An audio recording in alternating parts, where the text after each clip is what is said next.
Some security issues have been found for an open source library for MiniUPnP.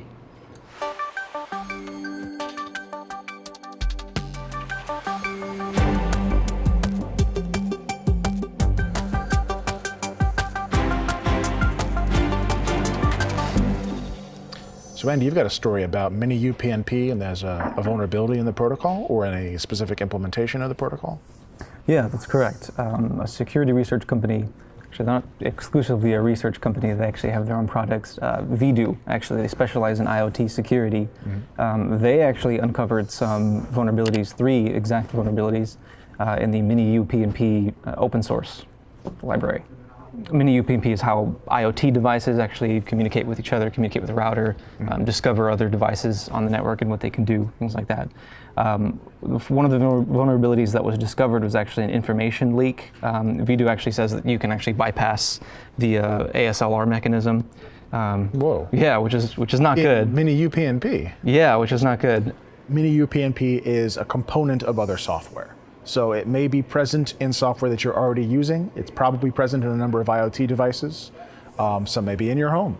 So essentially what happens is a user can subscribe to a UPnP event, and in that request you provide a callback URL. And the implementation of this particular subscription, so to speak, if you can provide a callback URL that is a lot longer than the allocated buffer. It sounds familiar. It doesn't check that. And so when it's returned to you, it obviously returns more than it should. So then you're able to see, more than what you're allowed to see in that buffer, essentially. So Vdoo actually found a few null dereference vulnerabilities. What they found was that there's a function that actually is run to, and it expects an XML formatted data to come back. And what happens is, if that data doesn't come back in XML format, the value that gets stored is null. But immediately following that code is an A2I function, so an ASCII to integer function. Yep. And when you run that on null, there's a problem. Right. So then you can crash it that way, which is not good. The other one they found was a use after free vulnerability. They actually stated that it's not immediately dangerous. There's some specific conditions that prevent reliable exploitation of this particular vulnerability. But essentially how it works is that a user can exhaust the memory of a process. And what happens is when a daemon goes to update the device's information, it'll fail to allocate new memory.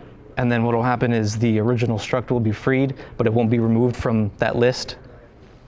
So there's a problem there, That's actually, the use after free vulnerability was actually found in the latest Google Chrome 0-day. Oh. Which is pretty interesting. It's not the exact implementation, but it's similar. So what's the exposure with this bug then? So it's anybody who's using this particular MiniUPnP library? Yeah, it's not anymore. So the Vdoo researchers actually did say that they worked very closely with the author of that particular library.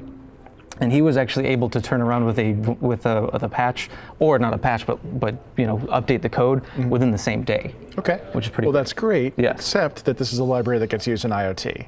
And we know that there's a long lead time between something getting patched and it actually getting out to all the affected devices. It is important to note that the maintainers of the software have fixed the problem on their end.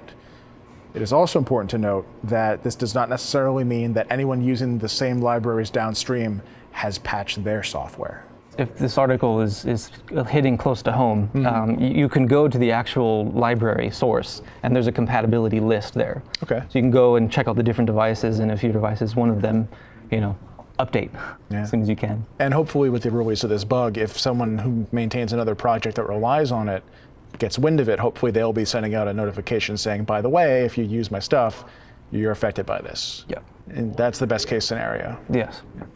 What do you think, Mike?